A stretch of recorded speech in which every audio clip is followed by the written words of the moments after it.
Olá, sexto ano, dando continuidade ao nosso estudo, né, de medidas. Vamos falar de medidas de volume? Vamos lá. Hugo trabalha em uma farmácia e precisa organizar em uma prateleira caixas de um mesmo remédio. Ele resolveu empilhá-las em 4 camadas contendo 12 caixas cada uma. Então nós temos aqui 4 colunas, tá vendo? E aí nas camadas nós temos aí 12 caixas em cada camadinha aí. Qual é o espaço ocupado por essa pilha de caixas na prateleira? Para responder essa pergunta, a gente precisa calcular o volume dessa pilha de caixas, considerando cada caixa de remédio como unidade de medida de volume. Vamos determinar quantas caixas há nessa pilha? Então vamos lá. Calculamos a quantidade de caixas que há em cada camada. Então cada camada aqui, ó, cada fatia, vamos dizer assim, tem 12 caixinhas. E quantas camadas a gente tem, né? Quantas fatias a gente tem? Observe que a gente tem 1, 2, 3, 4. Então, como a pilha é composta por 4 camadas, a gente diz que nós temos aqui 48 caixinhas nessa pilha.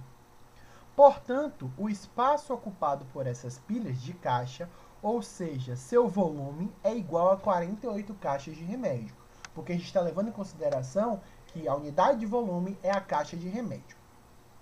Então, portanto, né, a medida do espaço ocupada por um corpo é chamada de volume. Então, volume é isso, tá? É a medida do espaço ocupado por um determinado corpo. E o que a gente vai aprender? Calcular o volume de um paralelepípedo. Então, veja a seguir alguns exemplos dessa figura geométrica espacial. Então, nós temos aqui 3 exemplos de paralelepípedo, né? Nós temos aqui. E vamos calcular o volume do paralelepípedo, nesse caso aqui, desse que já está dividido, tá? Considerando cada cubinho como uma unidade de volume.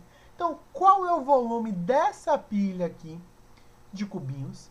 Então, observa, a gente tem 5 aqui, né, no comprimento, e nós temos, né, 2 camadazinhas de comprimento. Então, aqui, ó, 10, né, 10 cubos. Só que eu tenho 3 bonitas divisões aí por caixinhas, tá vendo? Eu tenho 1, 2, 3. Nós temos 2 camadas bonitinhas. E aqui em cada camada, no comprimento, nós temos 5 caixas.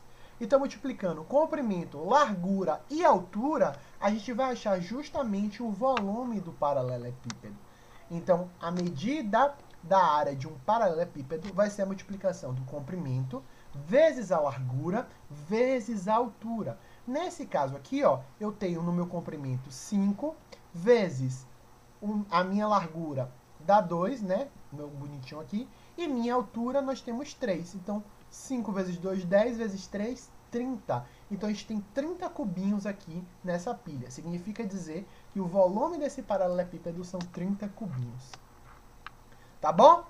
Espero que vocês tenham entendido. A gente se vê na nossa próxima aula. Beijos e queijos.